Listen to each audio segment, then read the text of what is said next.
முடிச்சிடறோம்யா. பஸ்ஸுக்குள்ள போகும்போது அந்த பஸ்ல இருக்கிற ஜனங்களுக்கு ஜெபம் பண்றது இல்ல. ஆட்டோல போகும்போது ஆட்டோக்கார இயேசு பத்தி சொல்றது இல்ல. பக்கத்து வீட்டுக்கார அம்மாவுக்கு இயேசு பத்தி சொல்றது இல்ல. நாங்க எல்லாரும் கன்வர்ட் கிறிஸ்டியன், நாங்கெல்லாம் ஆடம்பரமான கிறிஸ்தவர்கள்.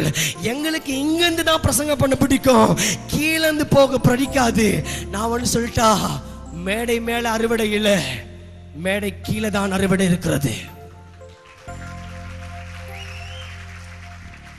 அம்பி போஸ்டர்ல வரணும், நான் டிவில வரணும் ஆசைப்படுறது தப்பு. அதற்காக ஊழியத்துக்கு வராத. எனக்கு பேர் வேணும், எனக்கு புகழ் வேணும் என்று எண்ணி வராத. நீ வருவது எதுக்காக தெரியுமா? ஆத்துமாக்களை சம்பாதிக்கணும், ஆத்துமாக்களை சம்பாதிக்கணும். ஆத்துமாக்களை என் தேவனுக்கு கொடுக்கணையா. நான் பரலோகத்துக்கு போகும்போது நான் வெறுமையா போக கூடாது, என்னோட ஆத்துமாக்களை கொண்டு போகணும். அதுதான் என் ஆசை, அதுதான் என் ஆசை. வேற எந்த ஆசை எனக்கு இல்லை. வேற எந்த பணம் சம்பாதிக்கணும், இங்க வந்து பணத்தை எடுத்துட்டு போகணும்.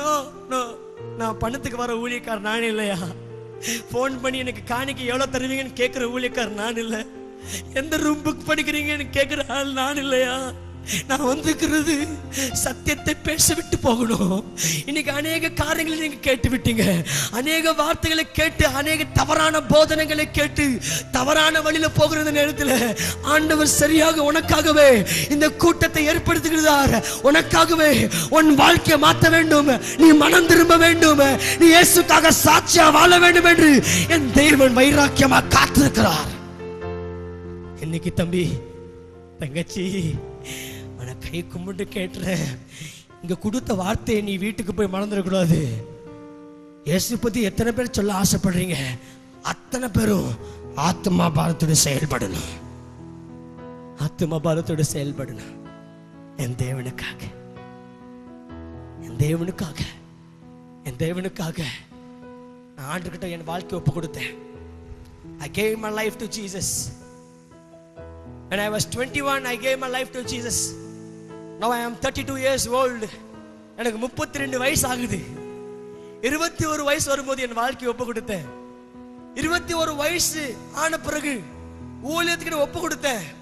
அதுக்கு முன்னாடி சினிமாவுக்கு போகணும்னு ஆசை, சினிமாவில் டான்ஸ் ஆடணும்னு ஆசை, இந்த சைடில் டான்ஸ் ஆடுவாங்களே அதுக்கு போகணும்னு ஆசை. ஆண்டுக்குள்ள வந்த பிறகு இயேசுக்கு ஊழியம் செய்ய ஆரம்பிக்கும் போது எனக்கு ஒரு லெட்டர் வந்துச்சு. சென்னையில இருந்து உங்களை டான்ஸ் ஆட கூப்பிடுறாங்க, சைட் டான்சர். நான் உண்மை சொல்றேன், ஒரு நாளைக்கு 750 ரூபாய், அவுட்டோர் ஷூட்டிங் போனா 1500 ரூபாய், 3 வேளை சாப்பாடு உங்களுக்கு கொடுத்துருவாங்க. எங்க வீடெல்லாம் வரோ பண்டிகை. ராஜு சினிமாக்கு போக போறான், ராஜு டான்ஸ் ஆட போக போறான். எங்க அம்மா எல்லாரும் கிறிஸ்தவர்கள் தான், ஆனாலும்